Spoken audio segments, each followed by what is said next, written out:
Hello and welcome to this video. My name's Barry Beckham. If you're watching on YouTube, please consider subscribing to the channel, and if you hit that notification bell, then YouTube will advise you whenever I post a new video. Photography is all about being in the right place at the right time, particularly if we're outdoors with our landscape and seascape photography. But as amateur photographers, we sometimes find ourselves in the right place, but perhaps at the wrong time. Here's an example where we were travelling from one booked location to another while on the island of Tasmania, and we were just passing through. It was too far from our destination to return later in better light, so what do? We grab a few shots and hope to find some inspiration later on the computer. In this situation, we're going to have to lean on those sliders pretty heavily. So here's a tip. Save your project often and use a different name each time. Because this type of editing, where we need to be so heavy-handed with those sliders, often requires us to stop, back up a bit, and take a different tack. If we save our image, we've got the ability to do that. So I'm going to head straight to my optics, and I've got the confidence with Photoshop now to just tick the two boxes and move on from there. I feel most of the work is going to be done in the basic tab and with graduated filters and similar. So where do we need to go from here? Well, the sky is the big weakness and the foreground is a little bit on the dull side. So looking at my histogram at the top right of the screen, I'm just going to bring the exposure just a little bit to the left. I'm going to raise my highlights just a touch and the whites just a touch. Shadows down, blacks down just a little bit, keeping my eye on that histogram. I think the clarity is going to help a great deal here. It's going to lift that foreground. Well, it does and it doesn't. So let me jump back to the shadows and push them up just a little bit. That's looking a bit better. I think I need some vibrance in the picture, so I'll give that a healthy slug because there's very little colour in the picture to start with. So I think I'll push this a little bit stronger and get the warmth coming through the rocks here. Maybe I'll tweak the temperature a little bit to the right. And I think once you start moving the sliders as much as this and tweaking and jumping backwards and forwards, not a bad idea sometime to take a time out. Just sit back and take a look.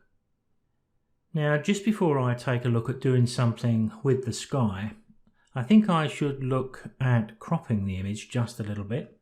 So if I pick up my crop tool, I can drag that bottom rule of thirds line down a little bit.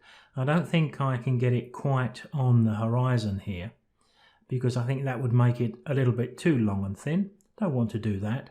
I think that's about as far as I'm willing to go. So I can hit the enter key and Control 0 to fit this on screen.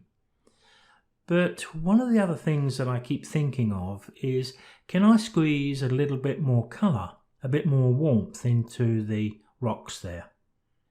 Now I've reached a point here where I'd like to save this file, and thinking about that, there's two ways I can do it. I could go down to the bottom right of the screen and open this up as a smart object. Smart object status can be turned on via the hyperlink at the center base, and there you can see it. We can open the image up as a Photoshop file, and that gives us instant access back into Camera Raw.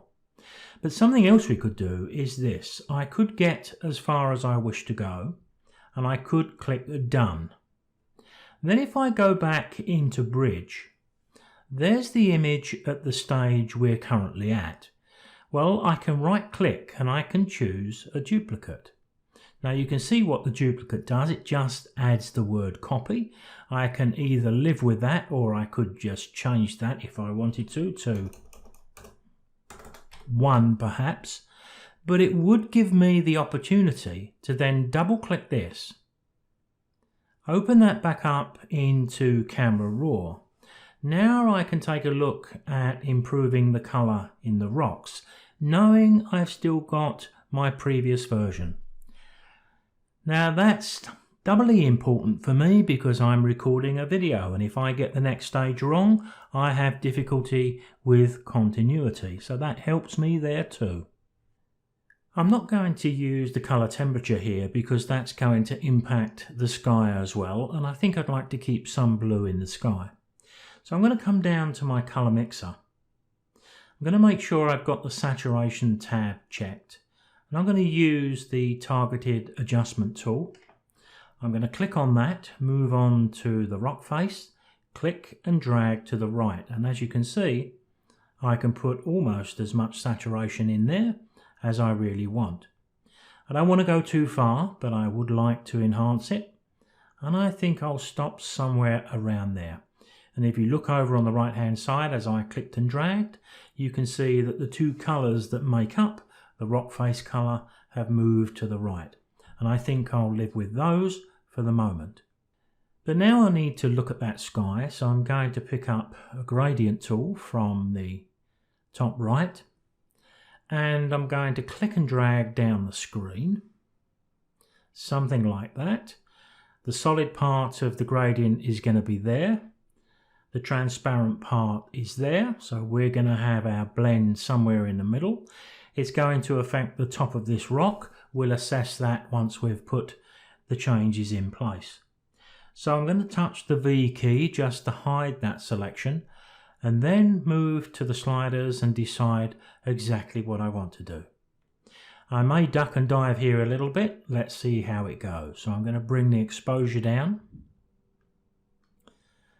I'll push the contrast a little. Do I need the highlights down? They don't seem to be doing a great deal. Shadows won't do a great deal. Whites maybe, it will just give a bit more contrast. Maybe the blacks. What's going to give the most change, I think, is clarity and dehaze. So let me give quite a healthy amount of clarity, that I quite like, and also a little bit of dehaze. I'll double click that because I hit that a little bit too heavy too quick, just a little bit to the right. Now you can see I'm getting a little bit of a mauve colour coming through the sky there, which I don't like that too much. Now, to let you into a little secret, off camera I've been trying to eradicate that magenta cast in the clouds, and I'm struggling just a little bit. If I use the tint up here, the rest of the sky starts to go too quickly towards green. And if I go back down to my color mixer and try to use the targeted adjustment tool, I'm getting much the same effect. So I'm sort of guessing that the warm colors that I pushed into this slightly earlier may have affected it. I'm not sure. But I think what I'm going to do here is touch the V key. I'm going to raise this up a little bit, try to lessen the impact of it, because I was encroaching onto the top of that rock there. So I'm going to bring that sky up just a little bit. Now I'll see if I can just tweak the exposure down a bit more. That seems to be better. Look, I'm losing that now. I'm getting a little bit here, but not too much. I think I'm quite happy to live with that. Let's look at a bit more clarity. Bring the blacks down a little bit. That I think I can live with just a little more. But you can notice that I'm encroaching onto this rock. If you want to remove any of that sort of effect, there's an easy way to do that. Go to your graduated filter options and you'll see a little brush. When I select the brush, I can start to brush away some of that effect, but I do need to make my brush small, and I do need to zoom in to give myself some space to work. But what I need to do here is perhaps drop the flow down a little bit. And if I wanted to, sorry, I've chosen the wrong icon there. I'll hit Ctrl Z because what I need to do is hit the eraser. I don't want to add to the masking I've done there. I want to remove it. So what I'm looking to do is something like that. My flow is still far too high. I'm going to take that down to 5. And I'm going to do a bit of gentle work here, just raising the tones in that rock, but without going over the edge. Although if I do, now you know all you need to do is select the brush and do your repairs. So once I've reduced the effect of the graduated filter on that rock, I've hit Ctrl-0 to fit the image back on screen. You'll also notice that the pins are now greyed out. But what I want to do is to add another graduated filter to deal with the top left of the sky. So I'm going to click that from the options at the top right, then click and drag. I'm going to go within my bounding box, right click and reset everything, then hit the V key to hide the selection, and I'm just going to drop down the exposure and the highlights. Looks a little bit dull, so I'll push up the clarity, see if I can balance it with the rest of the sky. Still looks like it could do with being a bit darker. That's even better. Maybe that's a bit better still. I'll touch the V key, pick up the selection here and just rotate it around and see if I can get a better effect by going up with the gradient, maybe something like that. We're all going to choose something different, aren't we?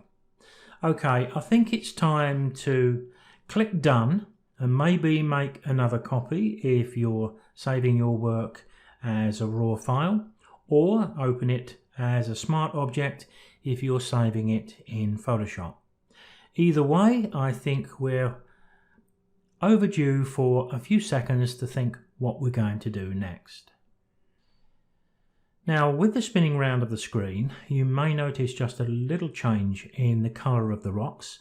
Remember the colour mixer I used to push some colour into the rocks? Well, as the manipulation has progressed, I've took the view that it was a bit too strong, so I've gone in and just backed off a little bit. Not entirely, but I've just removed some of that colour.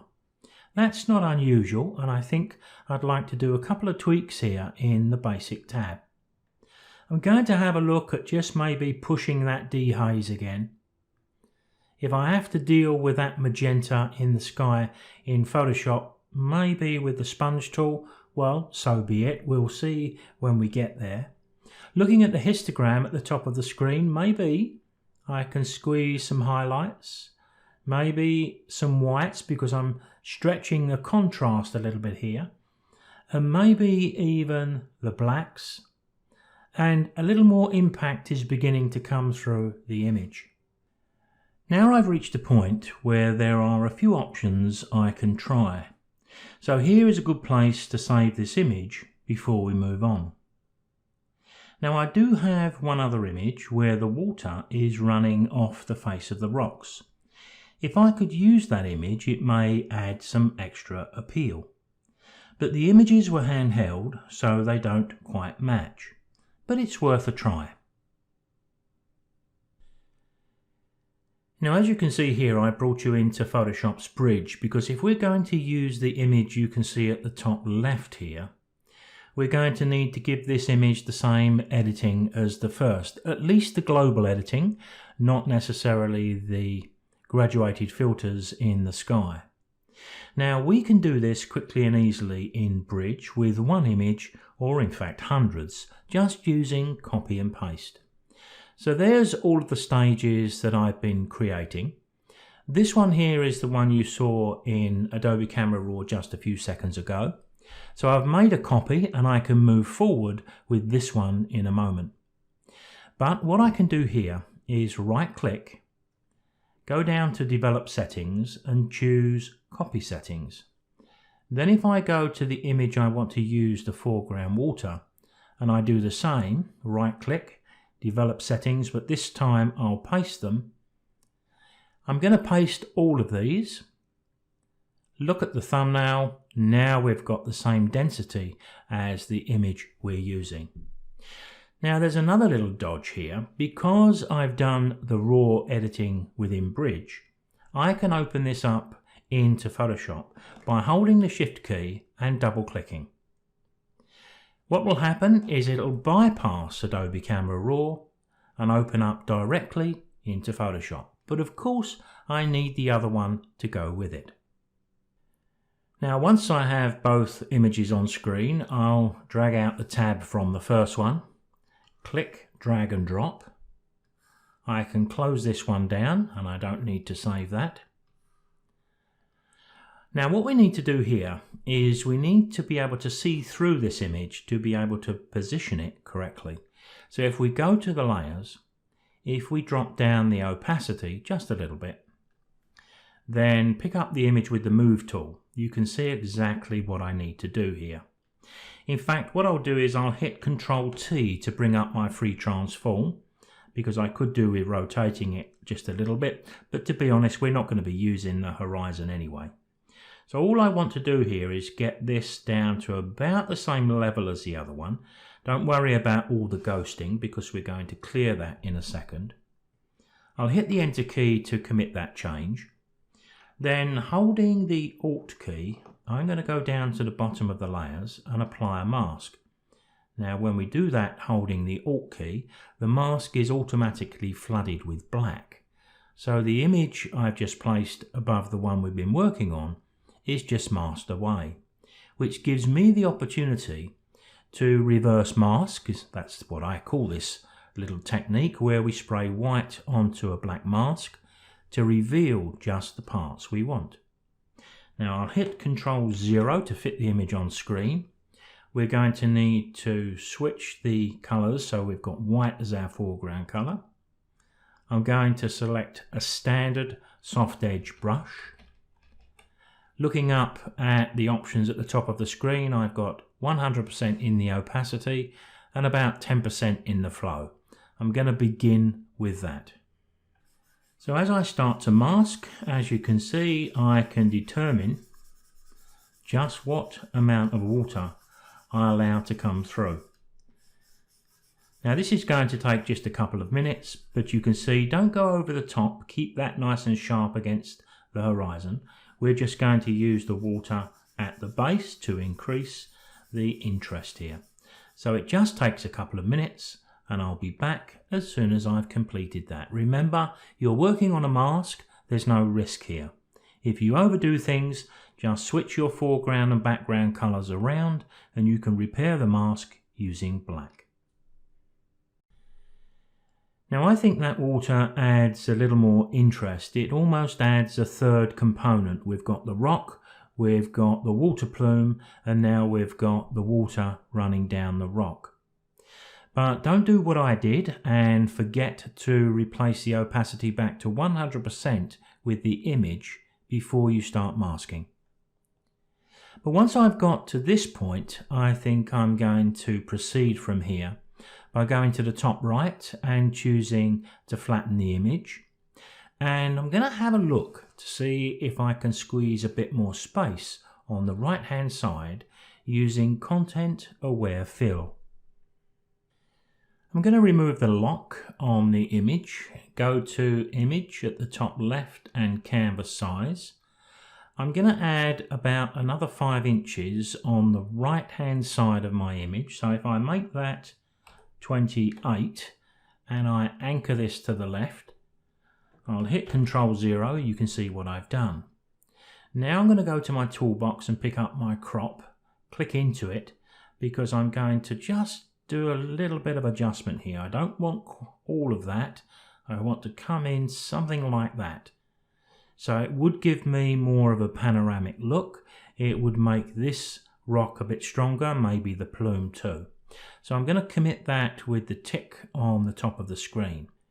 Now I'm going to use the magic wand tool to select that area because it's such an easy area to select. Then back up to the top left, Edit, Content Aware Fill. And I've done a little bit of pre-work with this and I've chosen to touch the Auto button. I tried doing this manually and Photoshop's auto setting did a much better job. There's a couple of areas here we'd need to touch with maybe the spot healing brush, but it's a pretty good repair. So I'm going to click OK to that. It'll apply it to a new layer for us. I'll hit Ctrl D to remove that.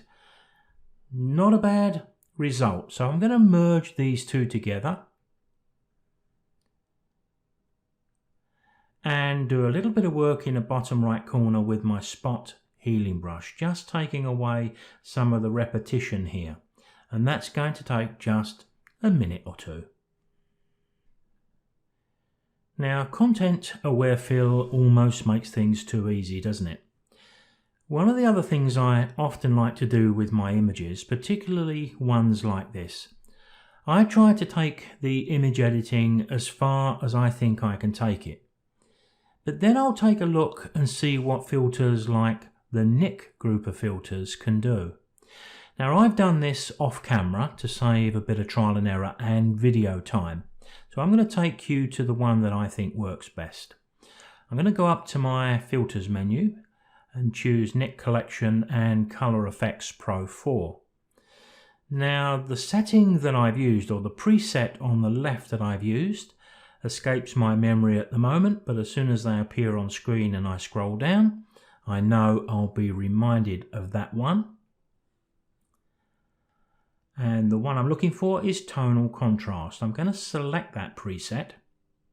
And what I'm going to do is go up to the top. If you take a look at the sky in this image, as I compare the before and after, before and after, see how the filter has just taken this one stage further. But it's done a little bit of damage around this rock. Perhaps I can find a solution for that too. I'm going to click OK to open this up into Photoshop. Remember, keep saving your project. So once the image is back open in Photoshop and the filter has been fully applied, you'll notice first of all that it does create the effect on a new layer. So if I turn the top layer off, I've got my original still sitting there and we get another chance to see a before and after. But of course it has made the edge of the rock a little bit worse. If we zoom in a little bit here, we can see that we've got quite a strong line along the edge. I'm wondering if we can do something about that with a little dodge, given that the rock is fairly bold. What I'm going to do is go to my select menu, top left of the screen, and ask Photoshop to select a subject. It's almost certain to pick up that rock. It's also picking up the water on the left, so I want to remove that. I'm going to select any one of my selection tools. I'll pick up the lasso tool. I'm going to choose the subtract from a selection. There's a little minus alongside there. I can say remove that. But this one looks pretty good. So let's go up to select and mask. I'm going to put just 0.5 pixels worth of feather into that edge. I'm going to output it to a selection. Then I'm going to copy that selection to a new layer, Ctrl J. Now here's the dodge. I'm going to make this slightly larger. So with that layer selected, Ctrl T, or you'll find this in your edit menu to bring up your free transform tool. And I just hit Ctrl Y, which is the shortcut key to turn this into a CMYK, which I've just hit again to reverse that. But all I wanted to do here was click and drag just very slightly, just to get that slightly bigger. Hit the tick on the options bar. If we zoom in, I'm going to use my cursor control keys to move this about. So I'm going to select the move tool. But then I'll use the cursor control keys so I can nudge that around, and you can see what I've got here. I can just overlap the edge, and I'm certainly overlapping the top. I have to come down quite a way before I see the top, but that's good. So I'm going to make sure I overlap so we lose all of that halo around the edge. But all I need to do now is apply a layer mask and just do a little work along the bottom to take off the straight edges. But of course here we've got the edge of the rock, which is going to hide a multitude of sins, but we've got one here to deal with. Select black, select a standard brush, I'm going to keep my flow pretty low, and I'm just going to do this work. It'll take a minute. Now that didn't take too long to do at all. I've saved my file again because I think I'm ready now to just flatten this image. There's only one thing I'd like to do. I think we need to give this a nice vignette to keep the attention in the center. I'm going to select my lasso tool. I'll make the lasso shape something like that. I need to inverse that. I need the outer edge selected. Now we'll find that command in the select menu, but Control-Shift-I is the shortcut. We're also going to need to soften the edge quite considerably. So if we go into Select and Mask, I'm going to be looking at something like 450 pixels here, I think. Again, I'm going to let this output to a selection. And once the selection appears, I'll hide it. Control-H will do that. The levels is in the image menu. I'll hit Control-L for that, because what I want to do is just drop down the top and the edges a little bit. Now I'm not too keen on what it's doing over here. So in that circumstance, what I'm going to do is to apply a new adjustment layer here. I'm going to use my levels there. So I'm going to do exactly the same thing, look. So I'm going to drag it down. I want it to be quite dark. Something like that looks pretty good to me. And the reason I've chosen to use that adjustment layer is because this part here is going a little too dark. So what I think I need to do is to select white as my foreground color, a soft edge brush. I'm going to make my flow really low at the start, certainly down at 2%. I'll make my brush big, and I just want to brush over that area just to lift those tones. It's going to take a little bit of brushing to get it on there. And you can see it appearing over here. I think I'll increase that to about 5%. I just want to drag some of that darkness away. And that looks okay. Now I'm going to flatten this to finish. But I've been mentioning all along a slight magenta cast I saw over here, which I wasn't too keen on. So I'm going to use my sponge tool, set to desaturate. The flow, I'm going to set that to about 10%. I'm just going to wipe over that area just to lessen the effect of that. Because it's okay, I think, to take quite a bit of that colour away. After all, most of the rest of the sky is grey. So how much you decide to take is going to be a personal choice, but you can see I've certainly made quite a difference there already. And if you see a hint of it elsewhere that you want to deal with, well, there's the chance to do so. The only other thing I would suggest is a little bit of local dodging and burning. If you wanted to darken the immediate foreground of the image just a little more, and perhaps the colour's gone a bit strong down at the front.